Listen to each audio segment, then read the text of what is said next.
ప్రభునందు ప్రియులారా, మీ అందరికీ ప్రభు అయిన యేసుక్రీస్తు నామమున శుభములు. ప్రార్థన కొరకై ఎక్కి వెళ్ళుట. గత ఎపిసోడ్లో జక్కయ్య దేవుణ్ణి చూడాలని మేడి చెట్టు ఎక్కాడు.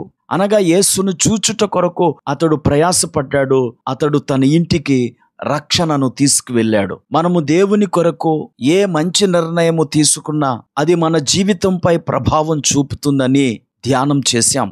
నేటి వీడియోలో ప్రార్థన కొరకై ఎక్కి వెళ్ళుట అనే అంశాన్ని ధ్యానం చేద్దాం. నేటి ధ్యానం కొరకు లూకా రాసిన సువార్త 6వ అధ్యాయం 12వ వచనాన్ని చదువుకుందాం. ఆ దినముల యందు ఆయన ప్రార్థన చేయుటకు కొండకు వెళ్ళి దేవుని ప్రార్థించుట యందు రాత్రి గడిపెను. ప్రియులారా, యేసు ప్రభువారు ప్రార్థన చేయటానికి కొండకు వెళ్ళాడు. అనగా యేసు ప్రభువారు ప్రార్థించుట కొరకై ఎక్కి వెళ్ళాడు. ప్రార్థించుట కొరకే యేసు ఎక్కి వెళ్ళాడు కనుకనే మనల్ని కూడా ఇక్కడికి ఎక్కి రమ్ము అని పిలుచుచున్నాడు. మనము ఎవరినైనా ఎక్కువగా ప్రేమిస్తే వారితో మాట్లాడటానికి ఎన్ని ఆటంకాలైనా అధిగమించి వారిని కలుసుకుంటాం. మనము దేవుణ్ణి ప్రేమించినప్పుడు దేవుని కొరకు కూడా మనం ప్రయాసపడాలి. ఆ ప్రయాసే దేవుని కొరకు ఎక్కి వెళ్ళుటయ్యి ఉన్నది. యేసు ప్రభువారు కొండకు వెళ్ళి ఆ రాత్రంతా ప్రార్థన చేసి ఉదయమైనప్పుడు ఆయన తన శిష్యులలో 12 మందిని ఏర్పరుచుకున్నాడు. ఆ శిష్యులే భూలోకాన్ని తలక్రిందులుగా చేసేవారుగా మారారు.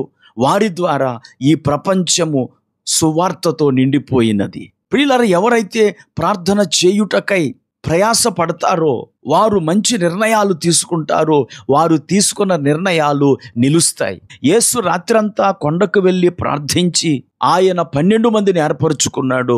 ఆ 12 మందిలో 11 మంది శ్రేష్ఠులైన శిష్యులుగా మారారు. కనుక మనము ప్రార్థనా జీవితము కలిగి ఉన్నప్పుడే శ్రేష్టమైన నిర్ణయాలను మనం తీసుకోగలం. యేసు ప్రభువారు పరలోకమునకు ఆరోహణమైన తరువాత 120 మంది, వారిలో 12 మంది శిష్యులు కూడా ఉన్నారు. ప్రార్థన చేయటానికి ఎక్కి వెళ్ళినట్లుగా అపోస్తలుల కార్యముల గ్రంథంలో మనం చూస్తాం. అపోస్తలుల కార్యముల గ్రంథం 1వ అధ్యాయము 13వ వచనం చదువుతున్నాను, చూడండి. వారు పట్టణములో ప్రవేశించి తాము బస చేయుచుండిన మేడగదిలోనికి ఎక్కిపోయిరి. ప్రియులారా, యేసు ప్రభువారు పరలోకానికి ఆరోహణమైన తరువాత శిష్యులందరూ వారు నివసిస్తున్నటువంటి మేడగదిలోనికి ఎక్కిపోయారట. ఎందుకు ఎక్కిపోయారు? వారు అక్కడ ప్రార్థన చేసినట్లు 14వ వచనం తెలియచేస్తోంది. వీరందరూ, వీరితో కూడా కొందరు స్త్రీలును, యేసు తల్లి అయిన మరియయు ఆయన సహోదరులను ఏక మనస్సుతో ఎడతెగక ప్రార్థన చేయుచుండిరి. ఆదిమ సంఘములోని 120 మంది ప్రార్థన చేయుట కొరకు ఎక్కి వెళ్ళారు. ప్రియులారా, వారు ఆ మేడ గదిలో ఉన్నప్పుడే పెంతుకోస్తు అనే పండుగ దినం వచ్చింది. 10 రోజులుగా ప్రార్థన చేస్తూనే ఉన్నారు. ప్రియులారా, వారందరిపై పరిశుద్ధాత్ముడు దిగాడు. వారందరూ శక్తివంతమైన శిష్యులుగా మారారు. ఆ పరిశుద్ధాత్మను పొందుకనే అపోస్తలుడైన పేతురు బోధించినప్పుడు 3000 మంది ఒకేసారి బాప్తిస్మం తీసుకొని సంఘంలో చేర్చబడ్డారు. ఎవరైతే ఎక్కి వెళ్ళిన అనుభవం కలిగి ఉంటారో వారు విజయం సాధించేవారుగా ఉంటారు.